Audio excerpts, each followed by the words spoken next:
బాధితులు వచ్చారు, 10 మంది బాధితులు వచ్చి అయ్యా మేము 5 లక్షలు కట్టాం, 10 లక్షలు కట్టాం, 25 లక్షలు కట్టాం, అప్పులు చేసి తెచ్చుకున్నాము, ఇదిగోండి మా బ్యాంక్ స్టేట్మెంట్, ఇదిగోండి మేము కట్టింది అమౌంట్ డిపాజిట్ చేసింది అని ఒక లాయర్ ఒక న్యాయవాది దగ్గరికి వచ్చారండి.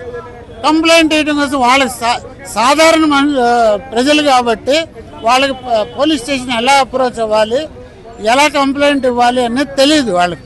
కాబట్టి ఒక న్యాయవాదిని సంప్రదించారు, సుబ్బారావు అనే న్యాయవాదిని సంప్రదించారు. అతను బాధితులను తీసుకుని పంజాగుట్ట పోలీస్ స్టేషన్ వెళ్ళటం జరిగింది.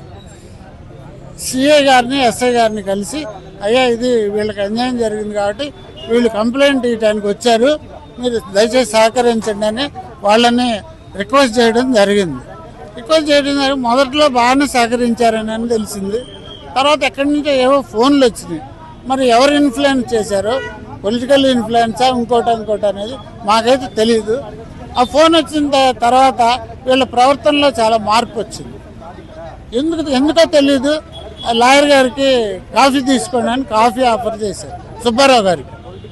కాఫీ నార్మల్గా తాగాడు.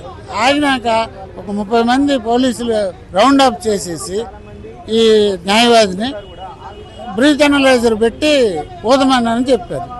ఈయన అడిగాడు, సార్ నేను నడుచుకుంటూ వచ్చాను, నేనేం తాగినండి కాదు, నేను కంప్లైంట్ ఇచ్చాను, ఒక అడ్వకేట్, నేను హైకోర్టు అడ్వకేట్, నేను బ్రీత్ అనలైజర్తో పని ఉంది సార్ అని అడిగాడు. అట్లా కాదు నువ్వు చేయాల్సిందే, లేకపోతే నీ మీద తప్పుడు కేసులు పెడతామని ఇతను బెదిరించడం జరిగింది. మొత్తానికి ఫోర్స్ఫుల్గా ఇతను బ్రీత్ అనలైజర్కి ఇచ్చాడు. ఇస్తే 27% వచ్చింది. మీకు తెలిసే ఉంటుంది 27% అంటే నార్మల్, 35% మోర్ దాన్ వస్తే డ్రంకెన్ కింద వస్తుంది.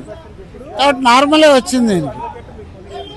అట్లా ఒక న్యాయవాదిని, ఒక బాధితులకి రిప్రజెంట్ చేయడానికి వెళ్ళిన న్యాయవాదిని ఇట్లా బలవంతంగా బ్రీత్ అనలైజర్ పెట్టడం ఏమన్నా అర్థం ఉందా? బ్రీత్ అనలైజర్ ఎప్పుడు పెడతారండి? డ్రంక్ అండ్ డ్రైవ్ ఉంటే, వెహికల్ డ్రైవ్ చేస్తుంటే అతను నార్మల్ స్థితిలో ఉండలేడు కాబట్టి యాక్సిడెంట్లు అయ్యే ప్రమాదం ఉంది కాబట్టి. అది ఆర్టీఏ పోలీసులు, సివిల్ పోలీసుల పని కాదండి. అది ఆర్టీఏ పోలీసుల పని. బండి ఆపి బ్రీత్ అనలైజర్ పెట్టి అవసరమైతే అతను చలానా వేయటమో లేకపోతే వెహికల్ ఆపటమో ఏదో తదుపరి చర్యలు చట్ట ప్రకారం తీసుకుంటాం. కానీ సివిల్ పోలీస్ స్టేషన్కి వెళ్తే బ్రీత్ అనలైజర్ పెట్టడం చాలా తప్పు కదా. అది బ్రీత్ అనలైజర్ పెట్టి నువ్వు ఫోర్స్ఫుల్గా నీ మీద కేసులు పెడతామని బెదిరించడం కూడా చాలా తీవ్రంగా మేము న్యాయవాదుల తరఫున తీవ్రంగా ఖండిస్తూ ఉన్నాం. ఈ చర్య గురించి, అతనికి జరిగిన అవమానం గురించి సిటీ కమిషనర్ గారికి అట్లాగే డీజీపీ గారికి మేము రిటర్న్ కంప్లైంట్ ఇచ్చాము. చర్య తీసుకోండి, దీని మీద న్యాయం చేయండి అని ఇస్తే రెస్పాన్స్ లేదు కాబట్టి హైకోర్టులో రిట్ పిటిషన్ మూవ్ చేసాం. రిట్ పిటిషన్ నంబర్ కూడా అయింది 11907/2026 అయింది. కాబట్టి కొన్ని టెక్నికల్ ప్రాబ్లమ్స్ 4 వరకే కోర్టు ఉండటం వల్ల కొంచెం నంబర్ అయ్యి రావటం లేట్ అవటం వల్ల జడ్జి గారు రేపు మార్నింగ్ తీసుకుంటానని హామీ ఇచ్చారు. రేపు ఫస్ట్ అవర్లోనే మ్యాటర్ తీసుకుంటారు జడ్జి గారు. తదుపరి తీర్పు ఇచ్చి న్యాయస్థానం వారు ఇచ్చే తీర్పున తర్వాత ఏమొస్తుందో దాని తర్వాత మీకు అప్డేట్స్ ఇవ్వడం జరుగుతుంది.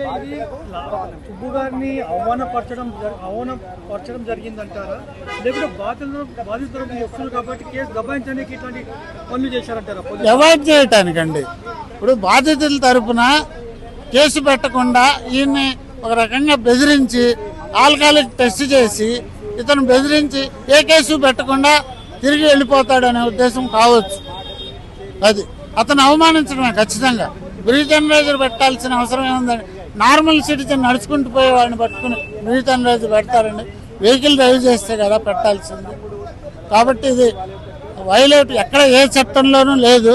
ఇంకొకటి ఏంటంటే అడ్వకేట్ ప్రొటెక్షన్ యాక్ట్ మన గౌరవ ఆంధ్రప్రదేశ్ తెలంగాణ ప్రభుత్వం తీసుకోవటం జరిగింది.